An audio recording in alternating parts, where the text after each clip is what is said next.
off-grid camper and the E450. Okay, we just went to the end of a logging trail. We had to do about a 5-point turn to get turned around on this pretty narrow road here.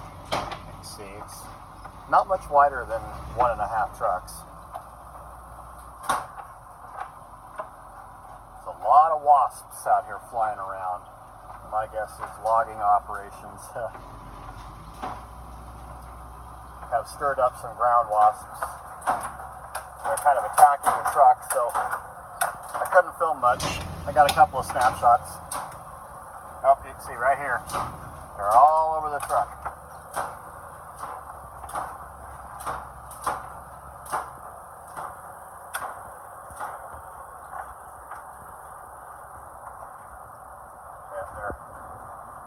I don't think you can see them on camera, but they're attacking the windows and the...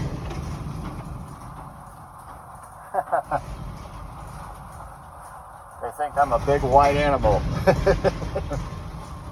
So we got the truck in a 4-wheel drive high. Hubs are locked. I got a little soft back there where I turned around, and the limited slip did its thing.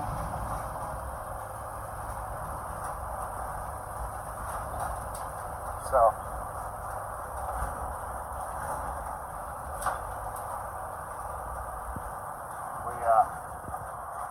this is a really cool little gorge in here. It doesn't go anywhere, but a little horseshoe gorge down in there. It'd be fun to hike down in there.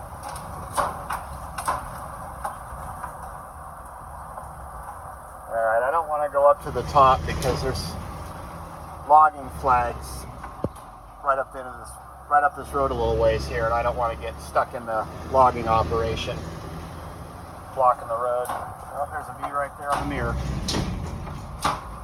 So we'll head back down.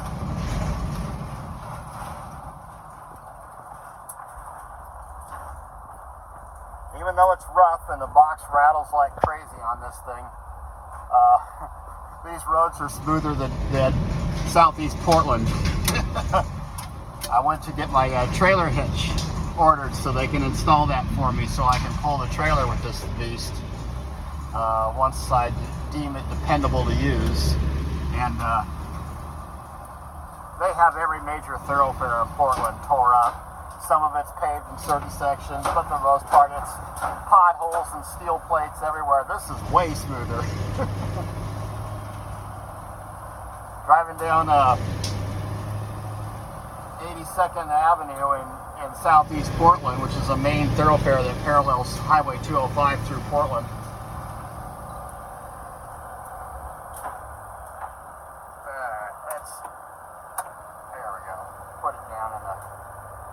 Down into first gear here.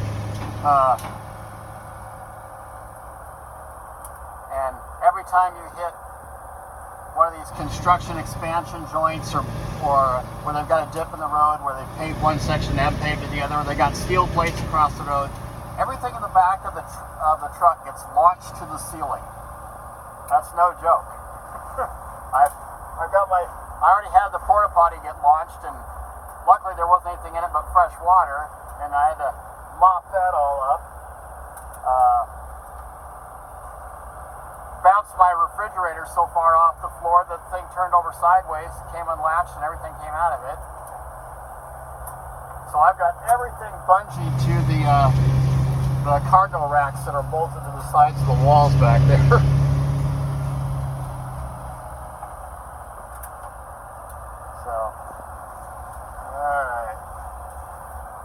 Into some smoother road here.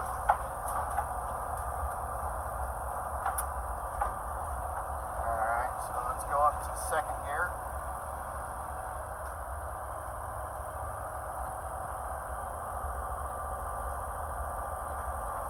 It's weird, the issue that I have with the truck starts out as it just doesn't seem like it wants to accelerate, even when I kind of force it to have more throttle pedal than what the resistance in the pedal feels like it should have.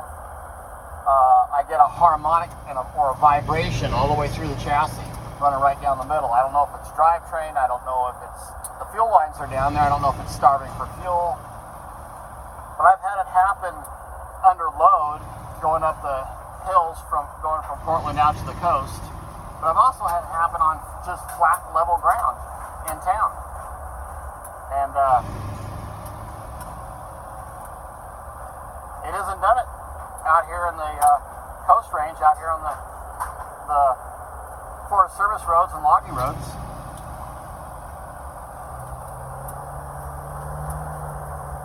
There's a 734.